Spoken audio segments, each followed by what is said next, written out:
Palavra de Deus para você, para mim, para transformar as nossas vidas. A palavra que transforma é a que chega a você. A palavra que vem para a minha vida não transforma a sua. A que chega a você, a que você recebe, é que vai transformar a sua vida, ok? E a que eu recebo é que vai transformar a minha vida. Então, compartilhando aqui que você receba para ser transformado e eu também sendo transformados cada dia mais. Em Romanos, o capítulo 1, verso 16 e 17, hoje o tema é: você tem vergonha de Deus? Já parou para pensar? Não, não tem não. Então vamos entender mais. Eu não me envergonho, aqui Paulo diz, eu não me envergonho do Evangelho, pois ele é o poder de Deus para salvar todos os que creem. Primeiro os judeus, também os não-judeus. Pois o Evangelho, ele mostra como é que Deus nos aceita. É por meio da fé, do começo ao fim. Como dizem as Escrituras Sagradas, viverá aquele que por meio da fé é aceito por Deus. Viverá aquele que por meio da fé é aceito por Deus. Se tem algo interessante que ele começa dizendo, eu não me envergonho. Quando Paulo diz isso é porque seguir a Jesus naquela época não era algo simples. Quem morria em cruz, crucificado, eram quem? Eram pessoas amaldiçoadas, eram pessoas que não valiam nada, que não tinham valor. E Jesus, ele havia se colocado no nosso lugar e ele havia morrido daquele jeito. Às vezes, isso aí foi a época dele, então ele seguia Jesus, só que as pessoas nem todas achavam que estava certo. Mas ele falava, não me envergonha não. Eu continuo seguindo. E eu pergunto para você, você se envergonha do Evangelho? O Evangelho é a palavra de Deus, é a Bíblia. E aqui fala que ele tem poder o quê? Ele tem poder para quê? Para transformar e salvar aqueles que creem. Não, eu não tenho vergonha, ok. Então, quando você passa por situações, você se cala ou você se posiciona? Quando você é confrontado em alguma situação, você fica com medo de falar ou você fala o que é a verdade? Com graça, sabedoria e sem receios. Muitas vezes nós falamos que não nos envergonhamos, mas também não nos posicionamos. E quem realmente crê, quem realmente sabe aquilo que segue, ele se posiciona. Eu vejo que chegou o tempo da gente se posicionar. Passou do tempo, eu acho. O tempo onde você vai falar sim aquilo que é verdade, aquilo que não é. Porque à medida que você se omite, outros agem, outros falam e aquilo que eles falam vão se tornando verdade. E quanto mais você se omite, mais aquilo que é dito se torna verdade. É algo interessante que nós temos às vezes passado por tantas situações. Hoje temos tantos conceitos de família, né? Eu fiz direito e cada dia isso tem sido mudado, a questão aí de costumes. Mas o que a Bíblia diz? E eu fico pensando, atualmente você se é a favor de marido, mulher e filhos? Você é taxado, você é criticado, você não pode mais. Você se envergonha disso? Porque se você continuar se calando, outras vozes vão falar e outras coisas vão ser estabelecidas. E é isso? Quando ele fala, eu não me envergonho, por quê? Por que eu não posso me envergonhar? Porque é a palavra que é poder para transformar. Por isso fala que Deus é o quê? Onipotente, Ele pode todas as coisas. E nós não podemos nos envergonhar. Nós temos o quê? Que fazer aquilo que temos que fazer. Nos posicionar. Por quê? Porque é a palavra que convence as pessoas. É o Senhor quem vai nos desconstruindo para fazer algo novo. Tantas coisas que têm se tornado comuns e que as pessoas elas querem que aquilo que é comum, o que acontece, seja natural na nossa vida. Meninas novas, eles até já brincam. Você é bebê, né? Boca virgem. E aquela que ainda não deu o beijo, ela é taxada, ela é criticada. Ou o menino também. E às vezes a gente se envergonha. E quando a gente envergonha e não estabelece limite, isso independe da idade. Você acha que você não está envergonhando do Evangelho? Eu sou porque a Bíblia diz assim, assim, assim. Se a gente não se posiciona, o normal, o natural, torna o quê? Você ter relação sexual fora do casamento. Isso é muito normal. Isso é natural. Um não respeitar o outro, todo casal briga. Isso é normal. Isso é natural. Eu não tenho que falar tanta verdade, não. Falar umas mentirinhas, porque todo mundo mente. Se vem um troco a mais, se vem... Não. Isso aí... Aquilo que tem sido comum, que tem acontecido diariamente, as pessoas estão tentando trazer para que seja natural. E o que é natural? O que é normal? É o que a Bíblia diz. O que é natural? É o Senhor, Ele te fez. O natural é você o quê? Seguir aquilo que a palavra fala para você. Isso sim é natural. Relacionamentos saudáveis, relacionamentos onde um faça o outro crescer. Vivermos cada etapa da nossa vida no tempo certo. Olharmos para o outro com um olhar de amor, porque somos um corpo. E eu não vou maltratar o meu dedo, porque ele faz parte do meu corpo. Eu vou pegar e vou colocar e vou dar uma martelada nele aqui, mas as pessoas estão dando marteladas nos membros dela. A gente tem esquecido e temos quebrado esses vínculos uns com os outros. E eu pergunto, isso não é se envergonhar do Evangelho? Infelizmente, às vezes, muitos evangelhos que não de Cristo têm sido criados aí. O Evangelho que é algo absoluto, que é a verdade, Jesus é o caminho, a verdade e a vida. E aí tem surgido alguns relativizando aquilo que é absoluto. E se você não se posicionar, você vai estar envergonhando. Então, a palavra que eu tenho para você é tempo de posicionar. É tempo de dizer sim, sim, não, não. E é tempo de ser feliz por ser livre e poder dizer a verdade, que é o maravilhoso. É tempo de você poder encher sua boca e dizer que vale a pena, sim, investir em você, investir na sua casa, investir no seu casamento. Vale a pena, sim. Isso faz toda a diferença.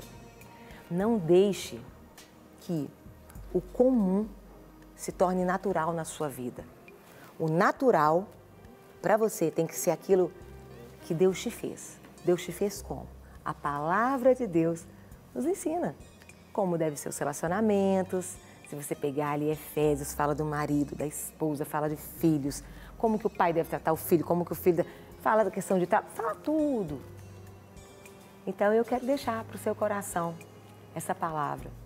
Às vezes, é de uma forma sutil, que às vezes a gente acaba se envergonhando, tendo vergonha quando não nos posicionamos, não falamos sim, sim e não, não, é porque muitas vezes nos envergonhamos.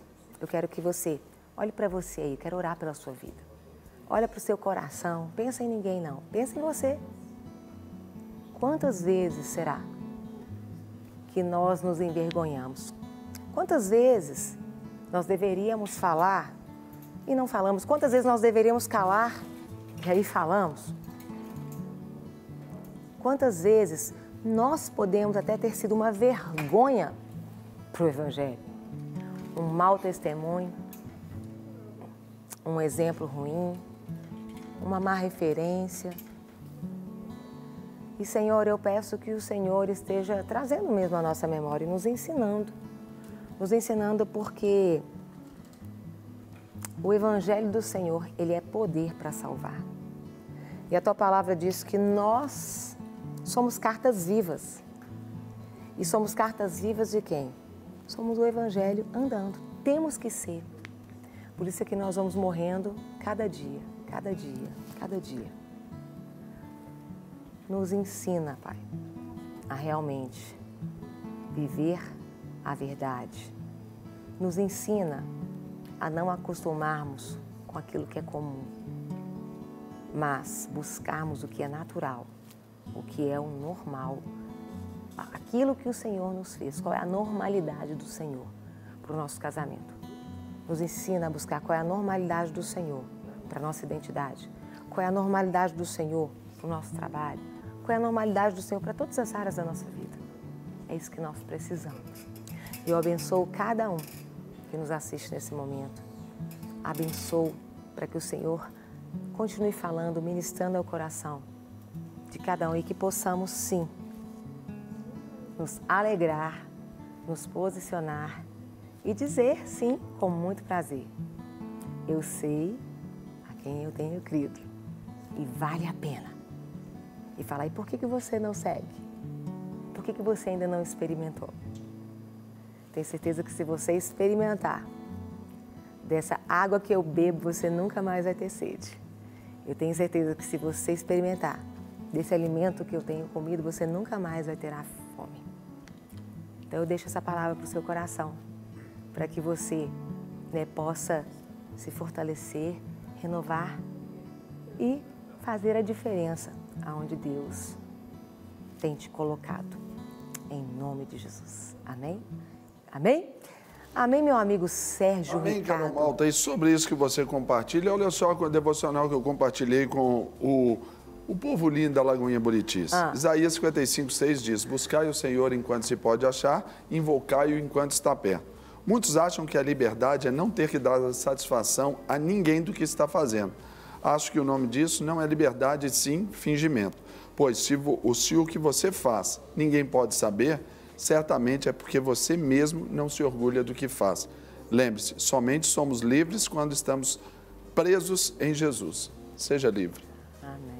Essa liberdade, de honrar o Senhor e não envergonhá-lo, não é isso? Essa alegria de poder falar, Eu sou, sim, e você? Por que você não é ainda? Com toda certeza. Agora, Carol Malta, nós também aqui temos que abençoar aí os nossos irmãos lá do outro lado do mundo, Carol Malta, da Nova Zelândia. Foram vítimas também de um massacre lá também absurdo. 49 pessoas mortas, um massacre foi transmitido ao vivo. Olha o nível da frieza aí desses psicopatas loucos, doidos aí. Então, também a nossa oração, nossas condolências aí também a todos os irmãos do outro lado do mundo também, na Nova Zelândia.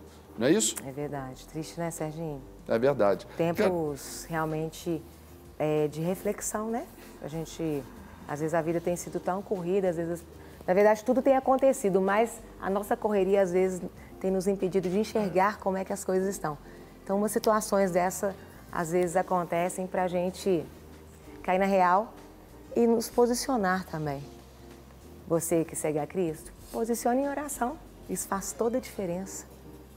Não é verdade? Com toda certeza, Carol Malta. E aí eu faço uma pergunta para você. Você sabe o que é nomofobia? Sei. Ah, muito bem. Carol Malta é assim, uma enciclopédia ambulante, não é verdade?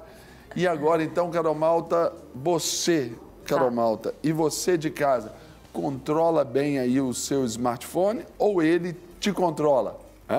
Uma pesquisa realizada pelo Ibope Conecta revela percepção de como o aparelho afeta negativamente a vida. Metade dos internautas brasileiros não consegue ficar sem esse aparelhinho. Então, é sobre isso que nós vamos conversar agora com a médica psiquiatra, a doutora Cristiane Ribeiro, e também o médico ortopedista, doutor Leonardo Aguiar. Comentar os nossos convidados. Muito bom dia, doutora Cristiane, como vai? Bom dia, doutor. Bom dia. Como é que vai? Tudo certinho, gente? Tudo ótimo. Então, tá bom. Nomofobia, né? Esse nome, esse medo de ficar sem o celular.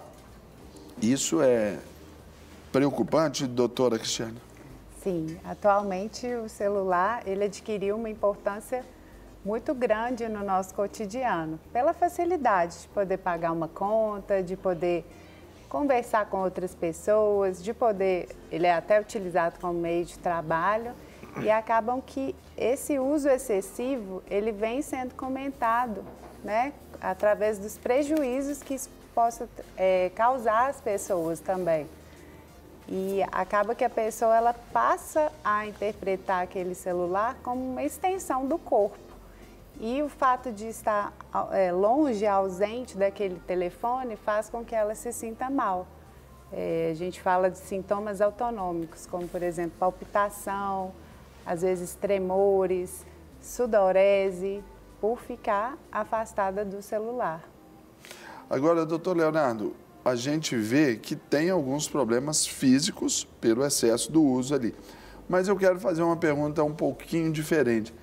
Sobre esse excesso na utilização ali dos smartphones, a pessoa está desconectada do mundo. Sobre os acidentes que acontecem por causa do uso do smartphone.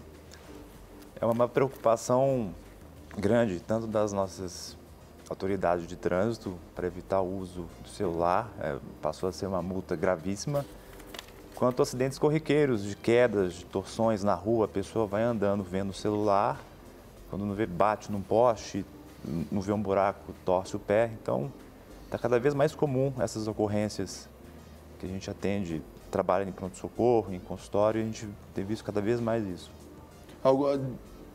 Não sei, assim, mas algum caso assim, inusitado, assim, que o senhor já tenha visto assim, caiu num buraco, igual a gente vê algumas imagens que viralizam aí. Eu mesmo já tombei. Eu também. Gente, olha só, tá vendo? Dor de barriga não dá só nos outros, não, gente. Dá na gente também. Aqui um médico ortopedista, uma médica psiquiatra, testemunhando aí por causa dessa distração, né? Olha só, nós temos um dado para mostrar para vocês, nessa arte que vai à sua tela aí agora, onde mostra que 52% dos brasileiros não conseguem ficar um dia inteiro sem contato com o smartphone, né, que é a fonte do Ibope Conecta. Doutora Cristiane, hoje a utilização assim, dessa compulsão por isso aí já incide como uma doença, já está até no CID, não é isso? Isso aqui já configura uma doença, não é? Trata-se de uma dependência comportamental que está sendo cada vez mais inserida nos manuais de psiquiatria, devido aos prejuízos que pode causar mesmo, né? A pessoa ela passa a perder horas de sono, por exemplo, ela fica muito tempo no celular à noite e não tem diferença ela ir dormir mais cedo ou mais tarde, acaba perdendo horas de sono, que impacta também negativamente no humor e além de diminuir o contato com as outras pessoas, às vezes preferir relações que são virtuais do que preferir relações reais do que as relações virtuais que ela pode estar realizando ali no telefone. Doutor Leonardo, Cristiane falou sobre as horas de sono que se perdem. Temos ali também uma questão onde o corpo precisa descansar e tudo, até mesmo a estrutura do corpo, não é só pela questão dos órgãos e etc. A postura também, ao deitar ali, ficar deitado de um lado, isso também interfere demais nessa questão do físico, do muscular, estrutural, postura também, né? Sim, lá claro. De noite na cama, por exemplo. Sim, claro. O fato de ficar deitado, com o pescoço fletido, vendo o celular ou vendo televisão, isso leva ao estiramento das estruturas, dos músculos, dos ligamentos e causa dor. Também muitos hábitos durante o sono, uso inadequado de travesseiros, causa dor crônica e muitas vezes as pessoas não conseguem fazer esse link dessa má postura com as dores. Aí a gente coloca alguns outros dados aí também, para que você, telespectador, entenda. 23% desses entrevistados nessa pesquisa Ibope Connect falam, né, afirmam que que consideram que o aparelho afeta o relacionamento com as pessoas. Falamos aqui, 16% dos internautas sentem que o uso do smartphone impacta o relacionamento com a família. E 16% das pessoas acreditam que o uso do celular atrapalha o âmbito profissional. Esses 3 números aí que nos mostram, e mostram esses outros aí também, 27% das pessoas se sentem afetadas pelo celular na hora de dormir. 9% dizem que sua saúde é afetada de maneira negativa. 6% apontam que o smartphone atrapalha a vida sexual aí do casal. Bom, nós leigos, fazendo uma leitura aqui, com um pouquinho de atenção a gente percebe que no percentual total, só 23% considera que o relacionamento... É muito pouca gente, só 1/4 quase, que atenta para esse fato. 16% falam que impacta no relacionamento com a família. Já menos de 1/5. Esse reconhecimento desses malefícios aqui incide, doutora, numa condição assim de não aceitação do problema, quando, por exemplo, no caso de uma outra doença, por exemplo, a depressão, a pessoa não aceita, enfim, algo nesse sentido? Ainda é muito subdiagnosticado, principalmente porque as pessoas consideram normal. Por exemplo, vou utilizar o telefone para conversar com meus amigos, posso ficar o dia inteiro no celular, que é normal. E tem sido um hábito, principalmente entre jovens, estudantes, permanecer dessa forma. Então, ainda há um processo de negação, até mesmo normalmente quando os casos vão chegar nos consultórios, já são casos muito graves. Nós temos alguns sinais de alerta que já chamam a atenção para aquele caso que vai talvez precisar de uma ajuda especializada. Dê para a gente aí, então, esse norte desse tipo de sinal de alerta que a gente tem que considerar diante desse perigo iminente aí. Normalmente, a família, o acompanhante da pessoa, ele já chamou mais de uma vez a atenção. Essa pessoa já foi chamada mais de uma vez a atenção pelo uso excessivo do celular. Além disso, ela passa a realizar as refeições, por exemplo, sempre acompanhada com o celular ao lado.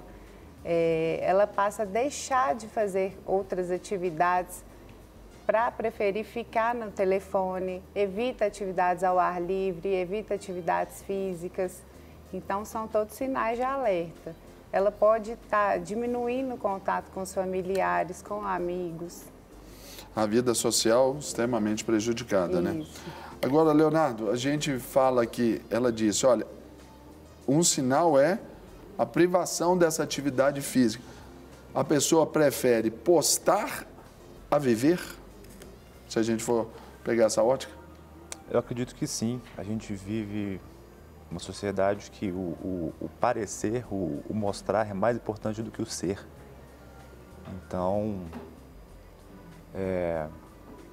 as pessoas trocam, às vezes fazem 10 minutos de uma caminhada, tiram uma foto e postam no celular, como se estivesse sendo aquela prática regular, frequente. Como se já fizesse parte de uma rotina. Acordou, escovou os dentes, tomou um café, foi trabalhar, almoçou, tomou um café. Aí o celular está inserido nessas ações vitais ali, vamos dizer? Acredito que sim. Em todos os momentos, inclusive uma caminhada, está com o celular pendurado no braço, ouvindo a música. Agora, doutor, eu sei que o mundo tem muita gente aí, eu esqueci o número aqui de habitantes do planeta, mas eu sei que é muita gente e tal, mas quando a gente fala do Brasil, por exemplo, um país que é conhecido mundialmente por ser um exportador de jogadores de futebol, de grandes esportistas, potência em vários esportes, já não é? Ainda o esporte não é tão assim valorizado em alguns âmbitos, mas a gente consegue alcançar essa proeminência aí no cenário esportivo. Teme-se também por uma geração mais sedentária ainda em função do smartphone, da tecnologia? Eu não saberia te dizer isso. Inclusive, hoje em dia existem campeonatos de videogames, inclusive estão pensando em colocar isso nas Olimpíadas, como nas esporte Olimpíadas. olímpico. Já existem campeonatos de Fórmula 1, inclusive um brasileiro é o campeão mundial dessa modalidade. E você falou, mais ou menos, hoje em dia tem 6 bilhões de habitantes. E os números falam que 3,5 bilhões possuem um celular. E nos próximos 5 anos, isso tende a passar para 4,5 bilhões e é uma proporção geométrica. Então, cada vez mais pessoas conectadas. Eu acredito que sim, que tende a... Porque para o desenvolvimento do corpo, a gente vai pensar aí que é necessário o menino ir para o ar livre, é necessário correr, cair, capotar, ralar o joelho. Tudo isso faz parte desse desenvolvimento, subir e descer, é o que vai dar força. Sim. Então, nesse contexto, ainda que as academias estão explodindo, aí o Brasil, se não me engano, é o segundo em número de academias no mundo, mas para ser um efeito remediativo, também é complicado, uma vez que o celular tem esse valor de causa aí desses problemas, não é? Sim, claro. O esporte ele é muito importante, não só a prática em si, mas como o convívio com as outras pessoas, a troca, o ganhar, o perder, é importante. E a partir do momento que a pessoa parte para uma academia, ela põe o fone de ouvido dela, ela se isola, embora esteja fazendo atividade física, não tem um convívio com outras pessoas, essa questão social que é tão importante para o esporte. Uma das coisas mais importantes que o esporte tem é essa questão do convívio, do jogar em equipe, ganhar e perder. Que é o fator socialização, né? Sim, claro. E aí eu pergunto para a doutora Cristiane sobre essa também relação causa e efeito dessa geração que está perdendo essa socialização no sentido dessa formação ali de toda a sua função, atividade cerebral, que vai determinar até mesmo a estrutura emocional de cada um de nós. Com certeza há prejuízo se a pessoa passar a se isolar. Inclusive, a gente vê relação dos transtornos depressivos e ansiosos também com o aumento desse isolamento causado pela dependência de um smartphone, por exemplo. A pessoa ela passa a ficar naquele mundinho dela ali. Ela fica mais isolada, ela não tem essa interação que poderia fazer com que ela evoluísse em outros aspectos, né? Que ela tivesse uma família, amigos, poder sair para algum outro lugar. Então, tem prejuízo, sim. Agora, doutora Cristiane, só para fazer uma pergunta para a senhora, não é tão dessa área comportamental assim, né? Mas para a senhora só nos dar um norte. Chocados estamos todos ali com aquela tragédia de Suzano. Aí ontem os malucos lá em Nova Zelândia filmam ali o massacre, 600 de pessoas morreram e outra meia está ferida, numa mesquita.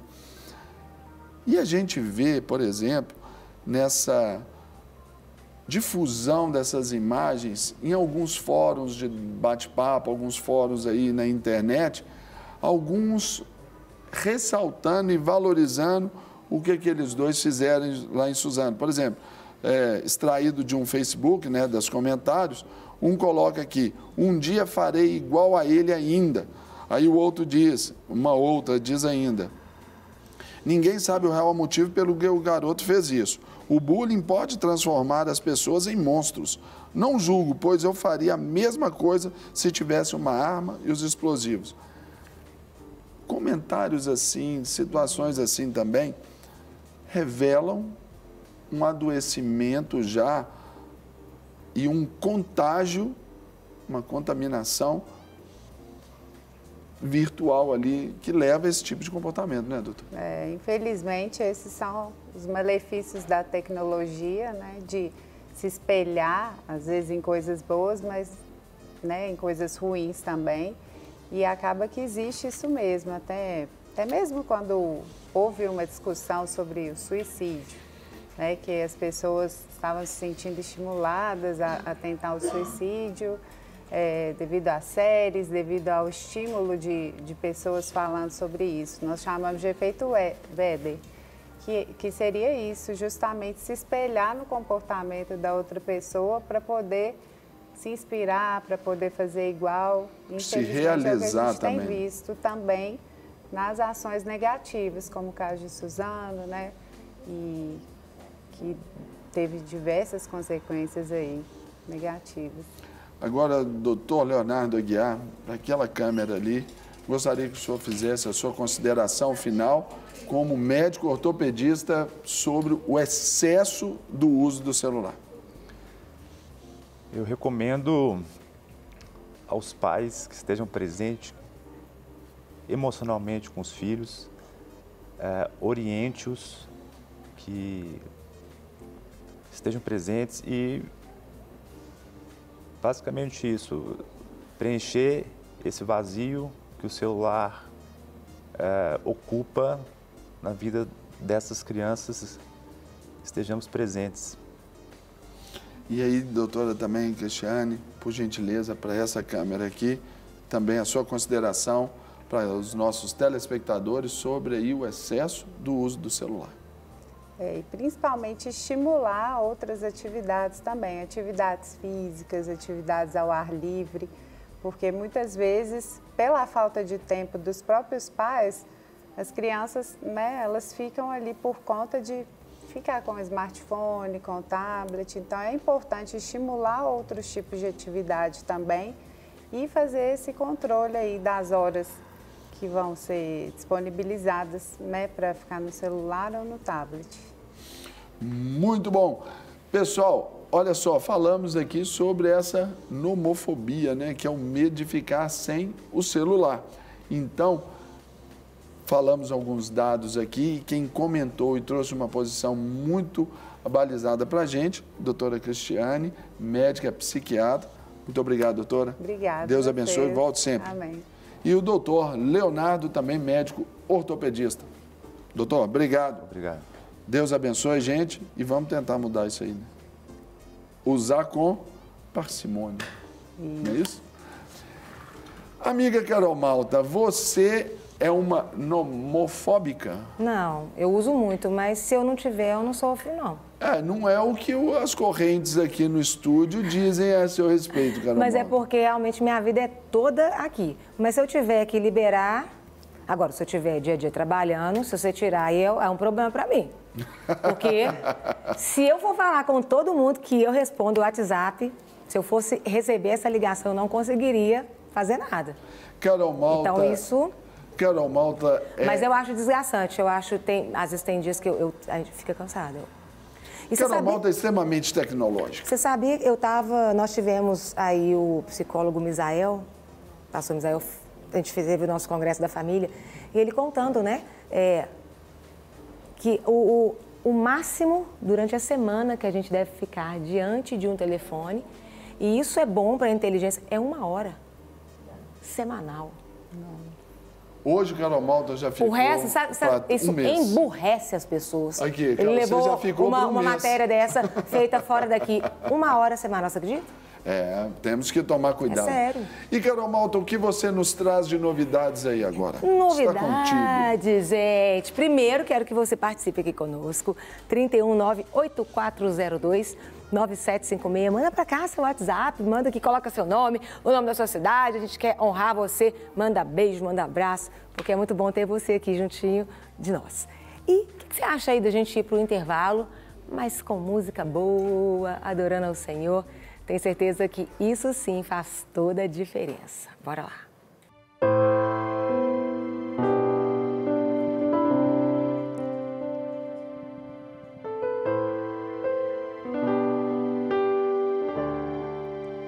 Graças eu te dou, Pai,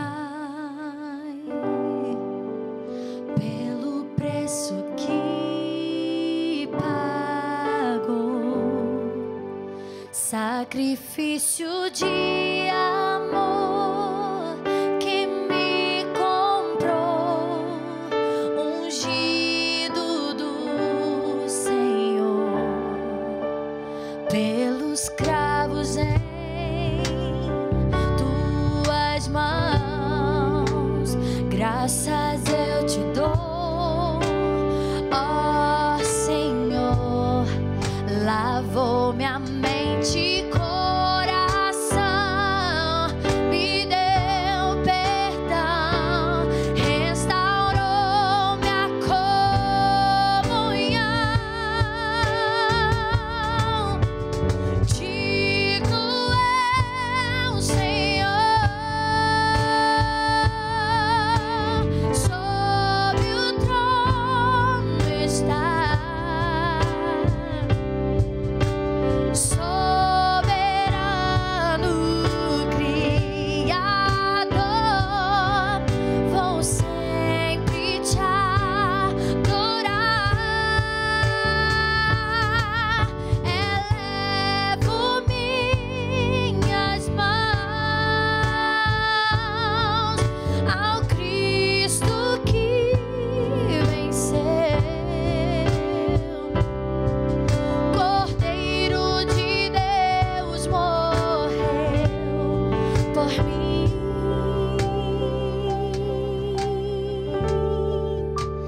mas ressuscitou.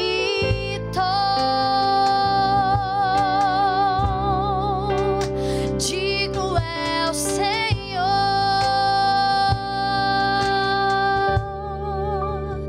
pelos cravos em tuas mãos. Graças eu te dou, ó Senhor, lavou minha mente, coração, me deu perdão, restaurou-me a comunhão. Digno é o Senhor, sob o trono está, soberano.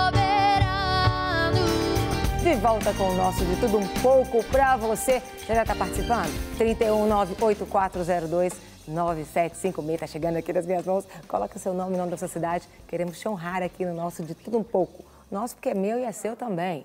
Gente, mulherada, drenagem linfática aí é uma técnica que ajuda aí, entre outras coisas, aí o corpo a eliminar o excesso de líquido, gente. É sobre isso que a gente vai entender, bater um papo agora com o angiologista do Hospital Felício Roxo, Dr. Leonardo Bess. Muito bom dia. Bom dia, Seja Clara. muito bem-vindo, doutor. Eu que agradeço o convite. Doutor, você viu que eu comentei assim, eu falei, mulherada, é porque é mais comum para as mulheres ou o homem também retém líquido? Não, pode acontecer tanto com homens quanto mulheres, né? Essa retenção de líquido, esse Sim. líquido que é chamada a linfa, né? Sim. Que pode acontecer nas pernas, nos braços, ou então nas situações de pós-operatório, de cirurgias, Sim. né? Então é comum tanto em homens quanto em mulheres. Mas acontece nos dois. Mas o que é mais comum? Ter. As mulheres geralmente fazem mais Fazem tratamentos mais. estéticos, Entendi. têm uma preocupação maior em relação a Isso essa é área questão do que os hormonal, homens. doutor, das vezes das mulheres? Essa questão dessa retenção de líquido? Olha, a retenção de líquido pode ter várias causas. O uso de hormônios também pode favorecer a retenção de líquidos. Sim. Mas pode ter várias causas, desde causas hereditárias até causas adquiridas, né? Tem pessoas que já têm uma tendência hereditária a reter mais líquidos na região das pernas, né? Sim. Principalmente após ficar muito tempo em pé, após viagens prolongadas, né? Isso pode já ser um problema hereditário. O funcionamento dos vasos linfáticos é mais preguiçoso, a gente pode assim dizer, né? O excesso de sódio também? O sódio também pode levar a acúmulo de líquidos no organismo. Então, por isso que é importante uma dieta saudável também para combater esse excesso de retenção de líquidos, né? Sim. Dieta com menos sódio, uma dieta com frutas, com verduras, evitar o sobrepeso, que também favorece a retenção de líquidos, né? Sim. Tudo isso é importante ser observado.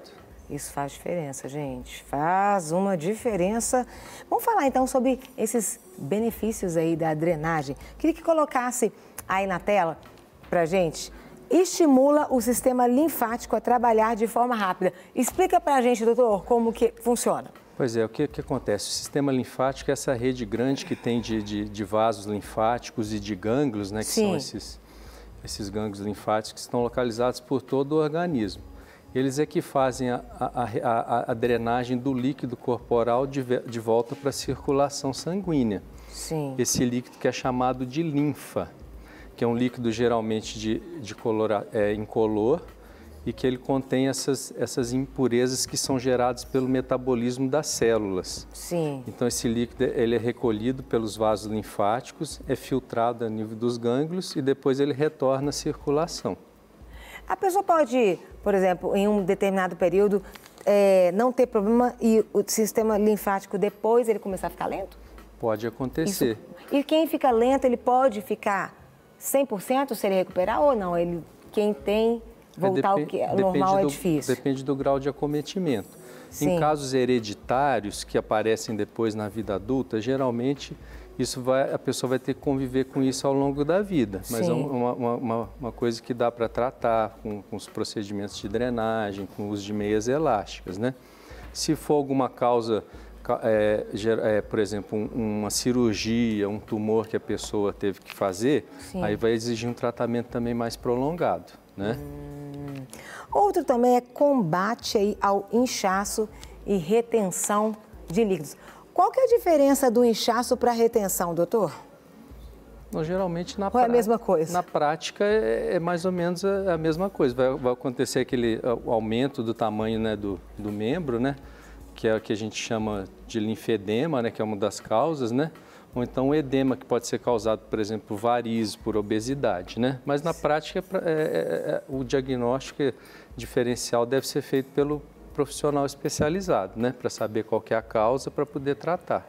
Esse caso influencia em questão de varizes? As varizes são uma das causas de inchaço na perna, porque a drenagem do sangue está dificultada por causa das varizes. Então, isso pode levar a um acúmulo de líquidos também nas pernas. Sim, até uma das causas. Tem um próximo ponto que fala aí, melhorar a circulação sanguínea venosa e linfática. Isso, exatamente. Como que a gente pode melhorar? Medidas simples, por exemplo, colocar os membros inferiores para cima, isso vai favorecer a drenagem tanto do sangue quanto dos líquidos que estão acumulados. Sim. Atividade física, uma caminhada diária também estimula a circulação, estimula a drenagem do líquido. E também os tratamentos com a drenagem linfática, que é um tipo de fisioterapia que se faz, uma massagem que se faz estimulando os vasos linfáticos, né, no trajeto dos vasos linfáticos para fazer essa drenagem dos líquidos de volta para a circulação sanguínea. E você pode e deve participar. Nós vamos mostrar aqui ao vivo, fazer como é que funciona essa drenagem. Não sei se você já fez, mas ajuda bastante. É muito bom, viu? E participa aqui, ó, 319-8402-9756, 319-8402-9756. Doutora, essa questão aí de retenção de líquido pode acontecer, por exemplo, com crianças também podem? Idosos acontece muito? Qual que é o grupo de risco? Diabéticos? Criança, mais se tiver uma alteração hereditária, que é chamado linfedema congênito. Aí pode acontecer a retenção de líquido, né? Ao nível das pernas ou do braço, mas aí é uma situação mais específica, né? E os idosos também podem ter o acometimento também, a retenção de líquidos, porque podem ter também outras doenças associadas que podem levar à retenção do líquido, como problemas cardiológicos, hipertensão arterial, problemas renais. Então, uma série de fatores pode levar a essa retenção de líquidos. Por isso é importante procurar um médico, um profissional especializado para fazer o diagnóstico e orientar o tratamento de forma adequada. Tem aqui, eu queria que colocasse a imagem de um linfoma. Aí, coloca na tela, por favor. Para o doutor explicar para a gente. E também tem um vídeo aí também que eu queria... Explica para a gente, doutor. Essa foto mostra também o que é o sistema linfático, né?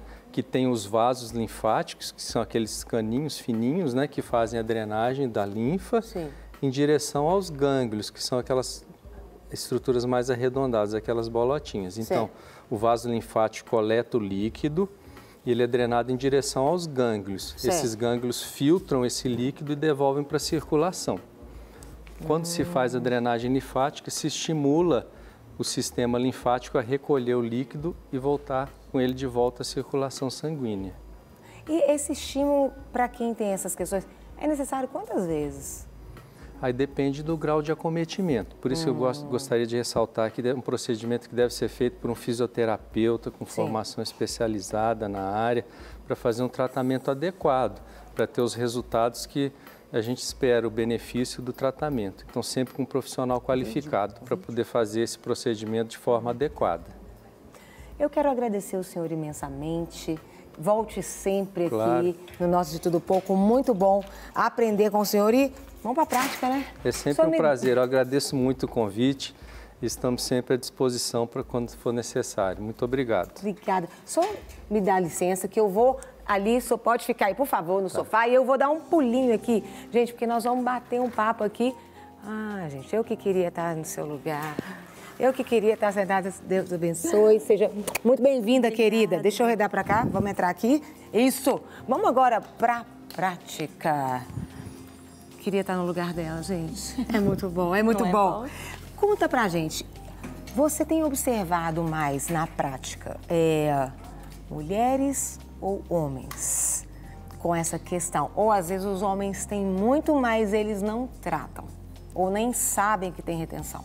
Olha, a maior parte dos clientes hoje, né, das clientes, são do sexo feminino mesmo. As mulheres hoje, como diz, sempre estão fazendo algum tratamento. Eu nunca vejo muito homem fazendo drenagem. Mas os homens também fazem. Então, tem alguns métodos de drenagem que para redução rápida de medida. Sim. Então, eles fazem para viagem, para entrar numa roupa para uma festa. Também tem essas coisas. Então, tem essas coisas. As mulheres fazem, mas eles também fazem. Cerca de 30% é homem. Tem que ter um percentual, tem um percentual bom, né? Muito bom. Gente, eu tô aqui com a Bruna Caldeira, ela é fisioterapeuta. Conta pra gente, Bruna, o que você vai mostrar pra gente, explicar pra gente hoje aqui? Olha, a gente vai demonstrar como que é feito, porque a gente tem vários tipos de drenagem. A gente tem a drenagem facial, a gente tem muita retenção, às vezes faz um lift facial, né? Então, em caso de cirurgia plástica também a gente faz. Então, a gente tem a drenagem facial, a gente tem a drenagem corporal, que a gente faria o corpo dela todo. Vamos supor, quero ir numa festa, quero estar melhor para ir viajar, para estar numa praia, colocar um biquíni. Drenagem corporal a gente faz. E tem a drenagem pós-operatória, que aí no caso a gente vai fazer uma região, por exemplo, localizada. Vamos supor, a pessoa fez uma lipoaspiração, uma abdominoplastia. Aí já é uma drenagem mais voltada para isso. E aí a gente usa, inclusive, máquinas, entendeu? Aparelhos de ultrassom, radiofrequência. Então, a gente pode colocar também. Você vai começar pelo rosto, então, mostrando pra gente? Bora então, lá. Se a gente for fazer Mãos o rosto à obra. dele, a gente vai fazer uma simulação, né? Claro. Então, explicando pra gente entender. Então, geralmente, o pessoal chega, a queixa maior é retenção nessa região. Muita gente faz lipoaspiração também nessa parte. Isso que eu ia falar, o papo, o pelicano. O pelicano pode ser também de retenção, Pode dar uma retenção, dar uma diminuída. A gente tem técnicas também de drenagem para isso, para face. Olha, que legal. E agora, a maioria faz, no caso do rosto, em questão de pós-operatório mesmo, a maior parte. Então, assim, cerca de 70% é por causa do pós-operatório, os outros 30% é porque quer dar uma melhorada, quer estimular a circulação, quer ter uma pele mais vistosa. Então, tem gente que vai lá, faz uma drenagem, faz uma máscara rejuvenescedora. Sim. Então, a gente pode estar aplicando também essas coisas. Na região do rosto, tem algum local que, às vezes, ele concentra mais essa absorção aí do líquido? É mais nessa parte superior do mento, né, do queixo e nessa região lateral aqui do parte da bochecha. Ah, porque todo mundo quer ficar com esse negócio. Tem muita gente que faz até aquela cirurgia da bichectomia para poder tirar um pouquinho, porque acha que está com um volume maior aqui, né? Como seriam os movimentos? Os movimentos da drenagem, eles são muito leves. A gente fala que drenagem não pode doer. Então, se doer, você não faça. Então, a gente faz os movimentos. Primeiro, a gente abre os gânglios, né? Que são os pontos de maior concentração, né? Dos linfonodos aqui. Então, a gente abre. Tem essa região do... Isso, tá a gente faz um bombeamento. Sim. Tá? Então, vem aqui, atrás do pescoço também podemos fazer aqui. A região do pescoço já é uma região que é muito, mas muito irrigada. Tanto que eu gosto de fazer, tanto em drenagem corporal quanto em facial, a gente faz todo esse bombeamento. Sim. Até a drenagem facial eu gosto de fazer o bombeamento até do corpo inteiro. Só faço o bombeamento e depois a gente vem pro rosto. O bombeamento ainda nem começou a drenagem em si. Não. É você abrindo esses gânglios. Eu estou abrindo os pontos. Depois a gente vem e faz a drenagem. Então, se fosse fazer o rosto dela aqui hoje, a gente faria esses pontos que eu coloquei, atrás da orelha, aqui atrás do pescoço, a região aqui da frente, né? E começaria a drenagem. Ok. Movimento muito leve. Eu vou apoiar e vou deslizar. Agora, vamos supor, no caso dela, que ela não tem nenhum corte, não tem nada. Então, eu posso fazer um movimento de deslizamento leve. Agora, vamos supor que ela tem cortes, né? Acabou de fazer uma cirurgia e o cirurgião indicou. O que a gente faz? A gente costuma fazer a drenagem só de bombeamento. Então, você vai bombeando e levando. Sem por quê? Porque se eu deslizar a pele dela, eu vou ter uma abertura. Essa cicatriz pode ficar larga. Além de você estar, né, estimulando. Gritante, né, Bruna? Hoje, a diferença da cirurgia, né, questão de resultado pós-operatório é muito importante. Até para poder, né, dar o efeito final mais harmônico e também de manter, né, o corte, se você fizer direitinho, você vai estar mantendo a estrutura da cicatriz, tudo. A gente já tem hoje em dia muito tratamento também para cicatriz, laser, então o pessoal já faz um pacote, tudo associado hoje em dia, sabe? Enquanto isso, eu vou deixa rodando aí, tem um vídeo aí sobre a drenagem enquanto a Bruna está nos explicando. Então, a gente faria de forma bem levinha. Tem gente que faz muita cirurgia de pálpebra, né? Então, a gente faria... São esses movimentos, mas muito leves, muito leves. Você vê que a gente vai levando na direção dos gânglios que a gente... Drenagem é diferente de massagem redutora. Importante falar, porque às vezes a pessoa... pode reduzir a medida por eliminar o líquido, né? Exatamente. Que está em excesso, mas são diferentes, né? E tem muita gente que chega na clínica, eu quero fazer drenagem para emagrecer. A drenagem, infelizmente, não emagrece. Você vai perder muita medida, né? Principalmente quem tem costume de fazer aí 2 vezes na semana, mas a gente não vai emagrecer, você não vai perder gordura com a drenagem. Você vai melhorar a circulação, com isso você vai reduzir medida. Então, uma roupa que estava mais apertada e tudo, ela começa a ficar mais larga, mas porque você perdeu água, né? Não é gordura. Pode acontecer, por exemplo, a pessoa que tem, às vezes, dificuldades até intestinal e ajude também, Bruna? Sim, a gente ativa a circulação e tem alguns movimentos no abdômen que a gente faz. Geralmente, a cliente já, né, fala, a maioria, né, das mulheres tem esse problema. Então, tem alguns movimentos que a gente faz que são um pouco mais vigorosos para poder ajudar a ativar aí a questão do intestino também. Eu já fiz drenagem, tipo assim, na hora eu tive que levantar no meio do negócio para ir ao banheiro. Então, porque a gente às vezes... dar um efeito muito bom nessa questão aí também. E aí, pé de grávida então, hein? Excelente. As grávidas, a gente pode começar a atuar em grávida a partir do 3º mês, entendeu? Com a liberação do médico. Aí o médico libera, a gente já começa a fazer e até no final da gravidez, no último mês, elas estão fazendo também, né? Só vai mudar um pouco a posição, porque no final elas já estão com o abdômen, né, bem preeminente, então a gente faz um pouco de lado, fica em posições melhores para o conforto delas. Mas a partir do 3º mês em diante, a gente pode fazer direto. Bruna, tá até passando aqui, ali essa parte, ali rolou a cirurgia ali, né? Porque tá tudo... Sim, tá tudo... com hematoma. Roxo. Aí algumas pessoas a gente vem, você começa do pé, por exemplo, vamos supor que ela fosse fazer o corporal ali, vou pra lá. Vamos lá. Então, a mesma coisa, aí a gente vai abrir os pontos. O pé, por exemplo, primeiro abre aqui, atrás aqui do calcanhar, vou estar abrindo. O segundo ponto que a gente vai fazer, o joelho, aí faz o bombeamento atrás do joelho posterior. Entendi. Região. Essas regiões que eu estou falando são as regiões de maior concentração. Então, Sim. a gente bombeia a região da virilha aqui também. Pode fazer um bombeamento aqui também, costuma ter muito. Região interna da coxa. Sim. Faz esse bombeamento. E aí, depois você sobe para o abdômen, alguns movimentos, né? De bombeamento para poder estar abrindo. Você achava que a sua coxa estava grossa? É líquido, gente. É líquido. É líquido. E não é melhora gordura, é também líquido. muito a celulite, porque a celulite, de certa forma, ela é uma retenção também. Então, aquele aspecto da casca de laranja, Sim. você consegue amenizar bastante com a drenagem. A gente tem também alguns equipamentos de drenagem vibratória, que Sim. também ajuda muito. Região axilar, muito importante abrir, porque ela também tem muito gânglio ali receptivo. Tem até pergunta chegando e você pode mandar sua pergunta que veio de Juiz de Fora, da Graciela Francelina. Obrigada, minha linda. Deus abençoe. Ela diz o seguinte: bom dia, pastora Carol e pastor Serginho e convidados, né? Eu tomo remédios controlados para depressão e enchei bastante no abdômen. Como voltar ao peso normal? Agradeço a Deus, né? Que desde semana passada o canal não estava pegando e ontem do nada voltou. Que bom, né? Deus abençoe, não vai sair mais não. Olha, a pessoa que toma, né, não às tem vezes, problema, medicamentos. medicação controlada para depressão, essas coisas não tem problema nenhum. Ela pode estar fazendo. Pode estar Isso fazendo ajuda. normal, ajuda muito a desinchar. Porque tem alguns remédios mesmo Tem muitos que remédios são- que incham mesmo. mesmo.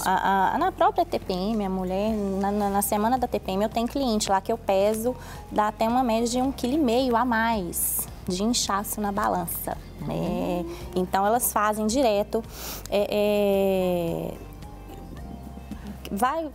Hoje a procura maior também, né? Vai pra festa. Eu quero entrar naquele vestido. Tem umas que levam vestido e falam, eu preciso perder tanto. Só sai daqui quando eu entrar no A hora vestido. que eu entrar nesse não vestido. entrei, não vou embora. Aí a gente faz um protocolo lá e ó, vamos E aí, fazer. por exemplo, Bruna, a pessoa vai lá e faz. Aí ela elimina líquido, correto? Sim. E se ela tomar água, volta? Como é Olha, que funciona isso aí? o que acontece? Você faz uma drenagem agora, seu organismo já fica mais acelerado ao longo do dia. De toda forma, ser tanto que a pessoa vai várias vezes ao banheiro. Entendi. Quanto mais água a pessoa tomar, até em questão de sempre, Sim. é muito melhor, porque com isso você vai acelerar, né, o desinchaço aí, porque aí você vai ter eliminando toxina, resíduo. Porque coisa gente que não toma nem água. Isso aí retém muito, é o contrário. A água, Olha. quanto mais água você tomar, melhor está funcionando o seu organismo, melhor vai funcionar a sua circulação, melhor o aspecto da sua pele. Então, a água é indicada. Por isso, todos os clientes, pós-operatório ou não, a gente indica, beba bastante água. O ideal, por exemplo, para a pessoa é uma vez por semana, 2, o que normalmente seria Olha, o ideal o para quem? ideal mesmo para uma pessoa, né, que não fez uma cirurgia, para uma pessoa que está normal, Sim. seriam 2 vezes na semana. Isso aí seria sensacional. Mas algumas pessoas não podem ir, Sim. decorrência do trabalho, né, das atividades diárias aí, então pelo menos uma vez na semana a pessoa vai estar indo. Agora, em caso de pós-operatório, aí é no mínimo 3 vezes por semana para poder fazer. Dependendo até do grau, né? Vamos supor, operei demais, tirei 4 litros de gordura do abdômen, e dependendo, a gente recomenda até todo dia. Agora, quem tirou um pouquinho ali, umas 3 vezes na semana, já a gente entra com ultrassom também, para dar uma melhorada, acelera, Sim, entendeu? O processo sim. inflamatório, então dá um resultado muito bom. Bruno, também chegou aqui. Deixa eu ver se tem um nome aqui. É a Beth de Belo Horizonte. Eu tenho aí muitas dores com relação ao peso nas pernas. Isso seria devido, às vezes, o refluxo que tem, essa questão de fluxo? Sim, pode ser. A retenção, ela causa dor. Então, a gente recomenda, no caso dela... O sobrepeso também? Sobrepeso, muito. Pode trazer isso, né? Pode trazer. Tanto que as pessoas, vamos supor, até na parte de ortopedia, o pessoal que tem problema no joelho, sente dor nas pernas, dor no pé, o pé inchado, né? Muita cliente vai lá porque tem, igual ele falou, linfedema. Tem gente que incha mais membro superior, membro inferior. A gente recomenda drenagem porque aí vai lá e a gente consegue amenizar, entendeu? Entendi. Mas é claro que uma sessão, uma pessoa tem que manter uma constância. Sim. No caso de uma doença, um linfedema, se ela não manter uma constância, ela vai fazer hoje, daqui 2 dias ela já está, 3 dias ela está com o mesmo problema de novo. Então aí é uma frequência mesmo. Tem uma pergunta que chegou aqui também. Coloca o seu nome aqui, gente. Coloca o seu nome. Bom dia, graça e paz. Remédio para pressão alta pode causar essa retenção de líquidos em homem e mulher? Olha, a hipertensão, ela já, se ela tiver controlada, muito pouco. Agora, tem gente que nem sabe que tem hipertensão. Porque não tem sintoma. Sim. Então, o ideal é a pessoa controlar, mas se ela estiver tomando remédio, alguns pode causar, mas não são todos, não. Mas é fácil de resolver. Pode ser, às vezes, de organismo. Do organismo da pessoa. Observar. Isso é do organismo, entendeu? Não do remédio. Não, do remédio só. Tem uma pergunta que chegou lá do Rio de Janeiro. Tanto Bom tem dia. gente que toma vários, não tem nada. Tem gente que começa a tomar uma coisinha, eu Corticoide dá muito, né? Corticoide dá demais. Corticoide Eu é lembro o... quando a minha irmã teve uma época que ela teve que tomar o rosto. Não, a gente tem um dava- cliente que toma corticoide com um mês e dá até estria, porque a pele distende tanto no inchaço que a pele não está preparada e enche de estria por causa do corticoide. Entendi. Só pra gente acabar aqui, que eu ia ler a última pergunta. É o Charles Gama, de Campos dos Goitacazes, lá no Rio de Janeiro. Deus abençoe, Charles. A drenagem linfática é somente superficial, por cima da pele, ou tem alguma cirurgia? Tem alguma cirurgia? sim, Não, sim. ela é superficial, né? A gente faz ela por cima, os vasos linfáticos, eles são inclusive mais superficiais do que os venosos. Então, Sim. Cirurgia de drenagem? Não. Tenho diagnóstico de lúpus e tomo corticoide há 7 anos. Estou com uns 10 quilos a mais. Eu posso fazer a drenagem ou tenho que ter indicação do reumatologista? Ela tem que ter indicação, porque o problema da doença autoimune, igual no caso do lúpus, a gente tem que ter um certo cuidado, porque dependendo do tipo de medicação que a pessoa toma, a gente pode fazer e pode até influenciar a crise, entendeu? No caso, por exemplo, uma pessoa que está com câncer, a gente não faz porque célula neoplásica você pode estar fazendo, você está ativando ali, a coisa começa a circular e piora a situação. Então, qualquer tipo de doença que a pessoa tenha, é sempre bom procurar indicação médica, entendeu? Para poder fazer de forma correta, sem nenhum risco. E o anticoncepcional, pode reter? Demais. Ah, pessoal, perguntando aqui. Demais. Pode reter, anticoncepcional também pode dar muita varize. Então, as varizes também causam essa retenção na região da perna, inchaço, celulite. Querida, eu quero te agradecer. Você viu que o pessoal gosta mesmo, né? O pessoal gosta. Homem, mulher, tá todo mundo conectado. Ninguém tá querendo ficar inchado. Até que rimou, né?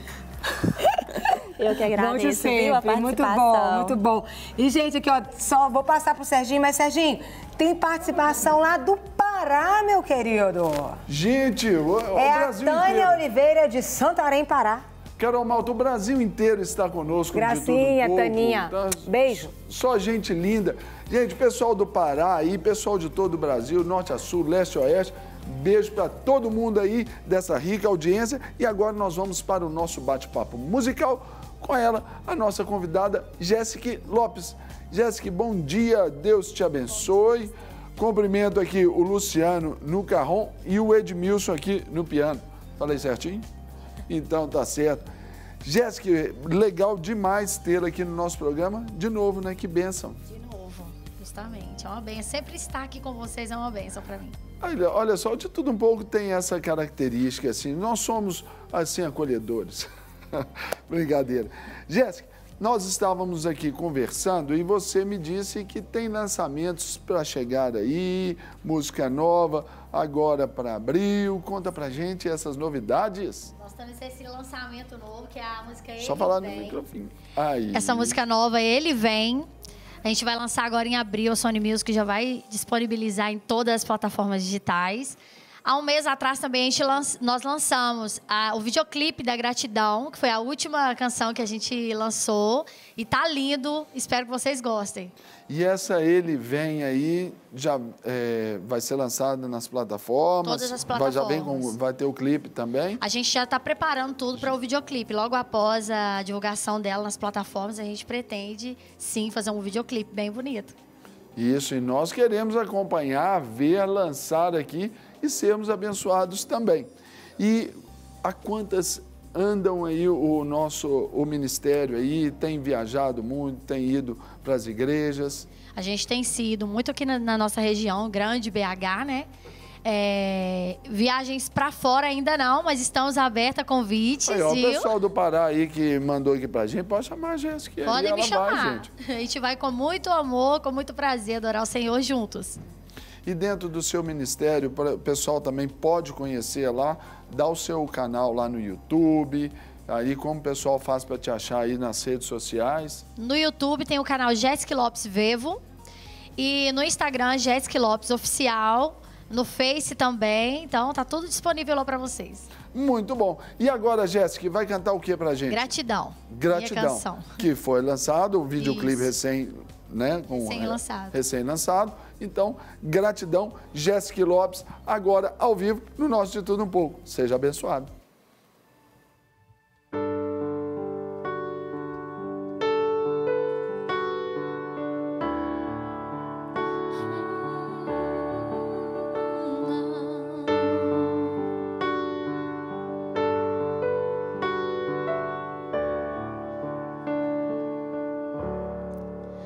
Não temo mais o mal, pois tem um Deus que cuida de mim com um amor incondicional, maior do que eu possa imaginar.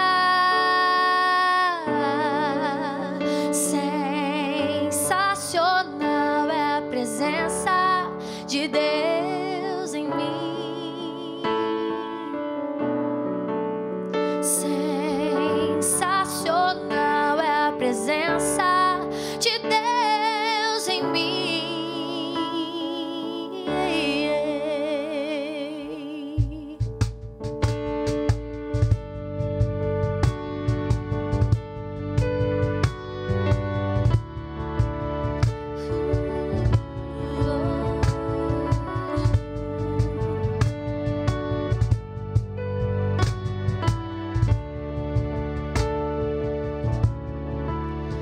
Não temo mais o mal, pois tem um Deus que cuida de mim com um amor incondicional, maior do que eu possa imaginar.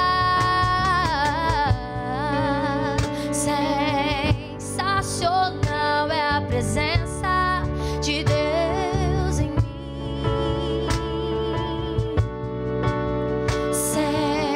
Sensacional é a presença de Deus em mim. E então alegro-me em estar em ti.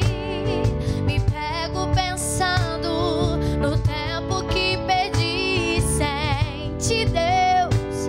Obrigado por estar aqui. E então alegro-me em estar em ti. Me pego pensando no tempo que perdi sem ti, Deus. Obrigado por estar aqui.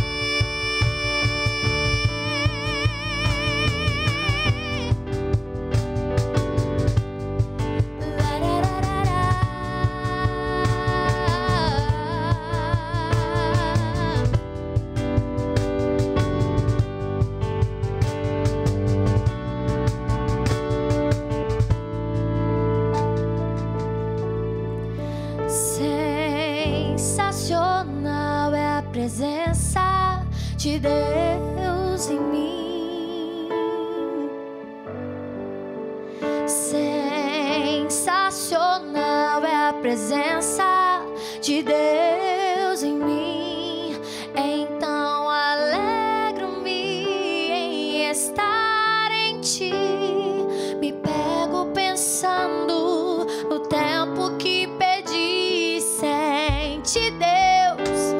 Obrigado por estar aqui. E então alegro-me em estar em ti. Me pego pensando no tempo que perdi sem ti, Deus. Obrigado por estar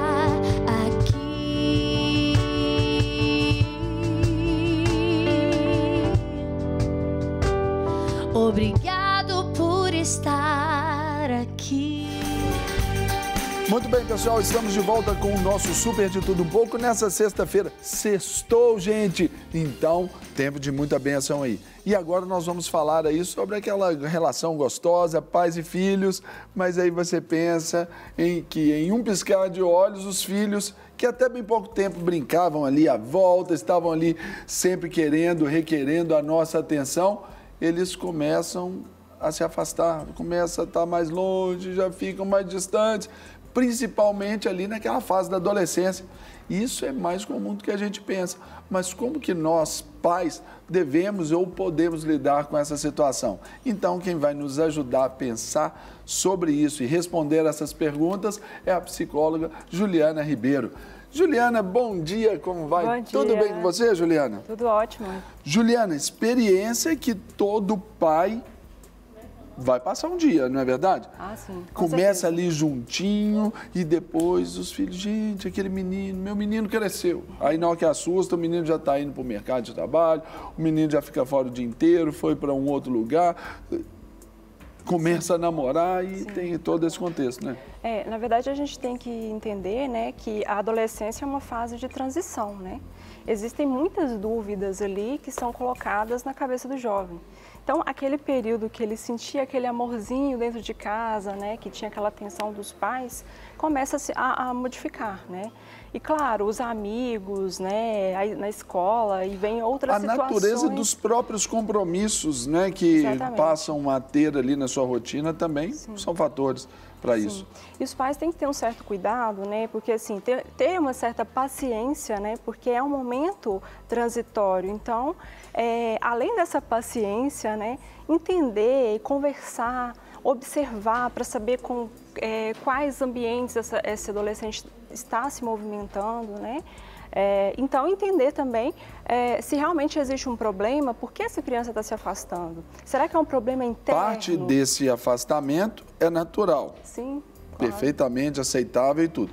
Agora, tem que ver se não existe uma outra parte que pode ter esse tipo de interferência externa ou até ambiental para poder... Com certeza.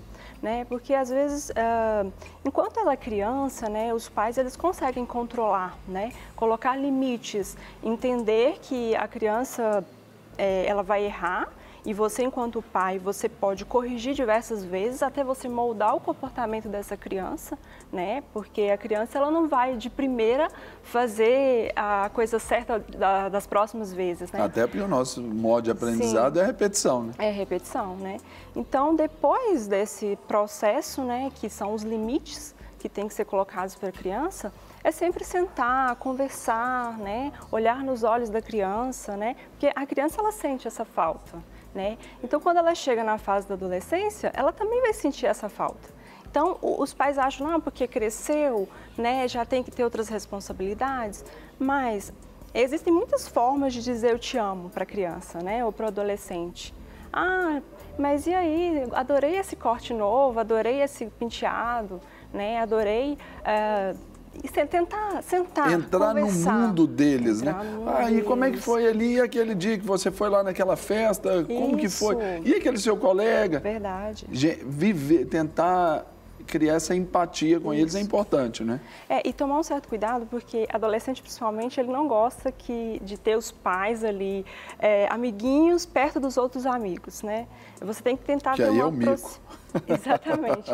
Tentar ter uma certa proximidade do filho, né? Conversar, entender e pronto, partir sempre para o lado da conversa mesmo. Mas sem trazer também um certo constrangimento, né? Para aquele jovem, para aquela criança. Porque eu acho que é mais ou menos por aí. Porque aí é onde que a gente observa aquela questão assim, de limites. Sim. Tanto do pai como pai, do filho como filho. Claro, com certeza. Mas sem perder aquela interseção ali, que é os laços que os unem. Os laços afetivos, a amizade, o respeito, o humor. Os programas ainda juntos. De família. Isso precisa ser bem trabalhado, para não querer ficar aquela condição de exclusividade até. Sim. Aí, Juliana, eu pergunto assim, isso também vai depender da base que foi dada. Sim, com certeza. Porque uma das crises que eu percebo hoje no nosso tempo é de pais que, meu filho está bebê, vou colocá-lo em uma creche, vou colocá-lo num hotelzinho e nós vamos trabalhar. Aí nós vamos trabalhar muito, porque quando ele crescer, a gente vai poder dar para ele um bom estudo, a gente vai dar para ele uma boa... se a gente morrer, a gente tem algo para deixar para ele. Sim. Aquela fase, então, que é a infância, onde eles mais precisam da gente, a gente dá muito pouco. Aí, na hora que vai chegar essa fase ali, a adolescência e fase adulta, que eles menos precisam da gente, é quando a gente mais quer dar. É aí que vem o choque? Então, porque hoje nós estamos numa sociedade, assim, bem, eu diria que...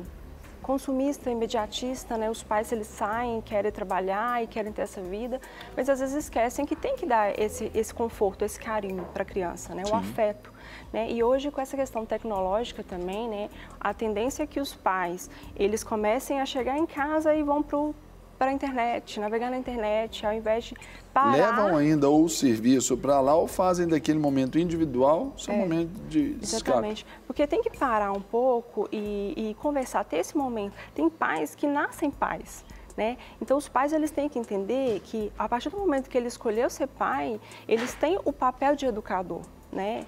Educador dessas crianças. Então, assim, tem pais que realmente sentam ali na sala, depois do trabalho, chegam e conversam e brincam com essas crianças. Então, esse é o momento de afeto. Esse é o momento de dizer eu te amo. Não é dizer, filho, eu te amo. Mas é o momento que ela está sentindo esse apego, né? Esse carinho dos pais. Então, eu acredito que é mais ou menos por aí, sabe? E a gente vê, por exemplo, que o afastamento, que é natural, porque ali ele já vai se entendendo como indivíduo, a adolescência, essa fase de transição, tudo muda, né? Claro. O corpo muda, a forma de ver o mundo muda, tudo muda. E ali onde também busca-se aquele pareamento, né? O menino ali busca aquele que se identifique em comportamentos, pensamentos. E isso, se os pais não preservarem esse vínculo afetivo, ainda que também muda, não é já mais meu bebezinho, já não é mais assim, é meu filhão, minha filhona, minha princesa, não é assim? Sim. O pai não sabendo lidar com isso, também podemos ter problemas graves, né? Certeza. Dentro disso. A gente tem que pensar, né, que são mudanças tanto físicas, cognitivas e psicossociais, né? Então, a criança, ela está... né, passando para a fase de adolescência, ela está se desenvolvendo fisicamente, né? São mudanças no psíquico dessa criança, né? E são mudanças dentro do contexto social que ela está vivendo. Né? Então, assim, são várias mudanças. E a gente tem que entender também que a questão, né, que tem que ser balanceado. A forma como o pai vai educar não pode ser a ponta do extremo, eu diria assim, né? Nem demais, rígido demais, o que pode causar no futuro, por exemplo, uma baixa autoestima desse jovem, né? Que talvez aí vai levar até o distanciamento, né? A baixa autoestima, dificuldade mesmo de lidar com as suas emoções, ou mesmo dificuldade de lidar com o meio social, né? E também levando para o outro lado de menos, aqueles pais que são muito bonzinhos, né? Que dão tudo para a criança, mimam demais, e às vezes dão um reforço por causa de uma birra lá da infância, dos 1 aos 4 aninhos mais ou menos. Aquela birra, eles pegam e reforçam com brinquedo, com doce, o que é errado, né? Então, os pais também têm que entender quais são as reais necessidades, né? O que são necessidades da criança, né? E o que são desejos, né? Por exemplo, eu estou com vontade de comer, eu estou com fome, isso é uma necessidade. Aí eu quero um doce, não, um doce é um desejo. Então, tem que saber controlar essas até para ter limite, né? Aquela velha frase. Exatamente. O rio só existe porque ele tem margem, né? Então, um jovem livre, um adulto seguro, ele só o será se ele tiver esses limites, entender essas condições. E isso só é gerado por pai e por mãe. A gente vê ali, por exemplo, né, é impossível não fazer uma associação ali daquela tragédia de Suzano com o que a gente está falando, né? Os pais também se distanciaram de um dos rapazes ali, né? Os pais, ao que foi divulgado aí, são usuários ali e tudo, então eles se afastaram. Então, isso para aquele jovem já foi uma rejeição. Se de alguma forma, dentro do contexto social dele, nessa transição toda, chegaram até a falar sobre algumas questões de espinhas que ele tinha, né? E um bullying, né, dentro desse contexto. Então, Juliana, faltou também essa base de segurança, de aceitação e afirmação. A gente pode estar diante de um fator do que levou àquela tragédia, não é isso? Sim. Agora, dentro desse afastamento, os pais precisam estarem muito atentos também ao que os seus filhos fazem. Algo que eu queria pedir aqui até a sua atenção, Juliana, para a gente mostrar para o pessoal de casa, coloca na tela, por gentileza, só algumas coisas para a gente ilustrar aqui. Deixa eu... Isso. Algumas... Eu até citei no bloco anterior, numa outra conversa, sobre essas imagens que aí estão na sua telinha aí, pessoal, que é de um fórum de bate-papo ali em rede social, onde houve uma, vamos dizer assim, uma divinização ali do ato que foi feito ali, onde os comentários, né, de internautas, né, de jovens também, sobre o que aconteceu. O que está aí na tela está dizendo assim: descanse em paz, irmão. Tenho raiva de tu porque não me chamou para matar o resto. Mas descanse em paz. Morreu fazendo o que era certo. Ou seja, tem um adolescente com um pensamento muito similar. O próximo aí está destacado, dizendo assim: fez 9 kills, né? Fez 9 mortes e morreu para o gás. Mas mesmo assim fez história. Muito bom amigo. Que apareçam mais como você. Né? A gente vê aí, pode passar o outro também, produção? Ali, ó. Um dia farei igual a ele ainda. Um outro jovem fazendo, uma menina agora comenta embaixo, está destacado em rosa aí. Ninguém sabe o real motivo pelo que o garoto fez isso. O bullying pode transformar as pessoas em monstros. Não julgo, pois eu faria a mesma coisa se tivesse uma arma e uns explosivos. Esse tipo de pensamento, até quando expresso numa rede social, principalmente quando a gente tem leis rígidas sobre isso, também tem essa parte da inconsequência juvenil, né? Mas é fruto de um distanciamento já, muito grande, vamos dizer assim, mecânico, provocado pelos pais desde sempre, não é, Juliana? Com certeza. Hoje a gente tem diversos modelos de família, né? A gente tem as famílias monoparentais, são criadas, filhos criados apenas com um dos membros, né? Famílias homoparentais, e tem os casos de famílias, né, de filhos que são criados com avós, com tio, né? E os modelos tradicionais, que é pai, mãe e filhos, né? Então, nesse caso, né, desses jovens que aconteceu, parece que um deles, a família é uma família modelo tradicional. A outra parece que o pai já não era criado com o pai, foi criado com a avó, depois com o tio, né, alguma coisa assim. Então, ou seja, não quer dizer que o modelo de família vai interferir, vai impactar, né, na educação. A educação ela é a mesma para todos os modelos familiares. Mas o padrão daquele modelo familiar é que interfere, né? Pode até haver alguma interferência por parte do próprio sujeito, né, do próprio adolescente. Por ter tido essas mudanças, ele acabou, né, meio que, vamos dizer assim, ficando rebelde, né?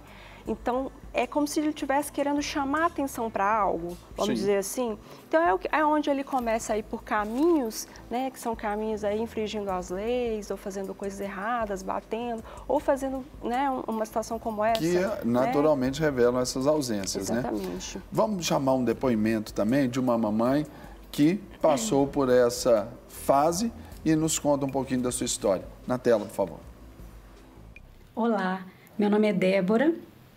Sou esposa e mãe de 3 filhas. Hoje eu vim falar do meu relacionamento com a minha filha adolescente. Na fase em que ela transicionou ali da infância para a adolescência, tivemos muitos conflitos, até mesmo por não saber lidar com as situações, né? Éramos tão amigas e de repente houve um rompimento desta amizade que, graças a Deus, né? Pelos princípios aqui da nossa casa, nós buscamos ali a nossa igreja, que nos direcionou tão sabiamente para um profissional, uma psicóloga, que nos acompanhou, principalmente a minha filha. E assim, tanto ela quanto eu podemos aplicar ali o perdão, né? Conversar sobre o que havia sido deixado para trás e resgatamos isso. Mas, pela minha experiência, eu posso dizer, com a ajuda de um profissional, com a ajuda de pessoas, familiares e pessoas de nossa confiança, foi assim que nós conseguimos superar esse momento. Muito bem, pessoal. Aí o testemunho da Débora. Então, Juliana, para a gente dar o fechamento aqui nesse nosso assunto dos filhos se afastarem dessa fase natural da vida de todo mundo, faça a sua consideração final para o papai e para a mamãe que estão nos assistindo agora. Então, gente, esse depoimento aí da Débora, né, é muito importante porque a ajuda de um profissional, né, é super válida nesse momento, né? O jovem, ele está em transição e muitas vezes o pai ele não sabe como lidar com isso, né? Então, é sempre conversar mesmo, né? Tirar aquele momento depois do trabalho para conversar. E se chegar aquele momento que você não pode conversar, né, também, fale para ele, eu estou cansada, né? Vamos conversar depois. É bom deixar claro isso para o jovem, né? E sempre a base de tudo é a conversa, é dar limites, né? Então é mais ou menos por aí. E sempre, nunca também deixar o jovem, como se diz, exposto, né? A certas situações. E nem solto demais. Né? Exatamente, observar sempre os passos desse jovem, né? Não quer ficar um segundo por fora da nossa programação? Agora você pode nos acompanhar através das plataformas digitais. Não perca tempo, acesse, curta e siga-nos. Fique por dentro de tudo o que acontece por aqui. Rede Super, inspirando você.